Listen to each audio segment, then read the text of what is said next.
1960 August 4 பழைய குற்றாலம் அருவி உருவான தினம் இன்று. இந்த அருவி உருவாக காரணமாக இருந்தவர் பெருந்தலைவர் காமராஜர் என்பது உங்களுக்கு தெரியுமா? குற்றாலத்தில் இருக்கின்ற அருவிகளில் பேரருவி, ஐந்தருவி, செண்பகாதேவி அருவி ஆகியவை இயற்கையாகவே உருவானவை. ஆனால் பழைய குற்றாலம் அருவி அப்படி இயற்கையாக உருவானது அல்ல.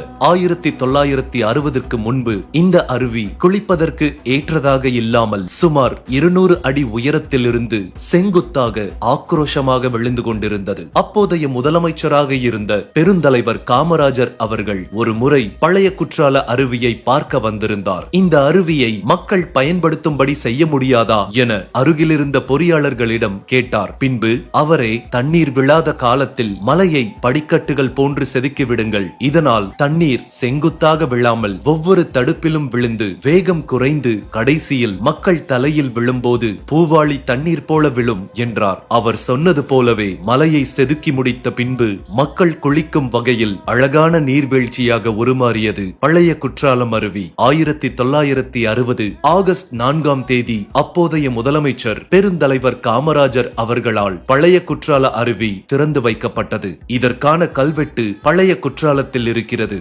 அப்போதெல்லாம் குற்றாலம் அருவிகளுக்கு முக்கியஸ்தர்கள் வருகை தரும்போது அருவியில் பொதுமக்கள் குளிப்பதற்கு தடை விதிக்கப்படுவது வழக்கமாக இருந்து வந்துள்ளது. அப்படித்தான் ஒரு முறை காமராஜர் குற்றாலத்திற்கு குளிக்க வந்தபோது சுற்றுலா பயணிகள் அருவியில் குளிப்பதற்கு தடை விதிக்கப்பட்டிருந்தது. ஆனால் அதனை அனுமதிக்காத காமராஜர் மக்களை குளிக்க விடும்படி கூறியதுடன் மக்களோடு மக்களாக அருவியில் குளித்து மகிழ்ந்தார் காமராஜர். அடுத்த முறை பழைய குற்றாலம் அருவி செல்லும் போது ஐயா காமராஜர் அவர்களின் ஞாபகமும் வரும்தானே? தென்காசி லைஃபுக்காக ஜஸ்டின் துரை.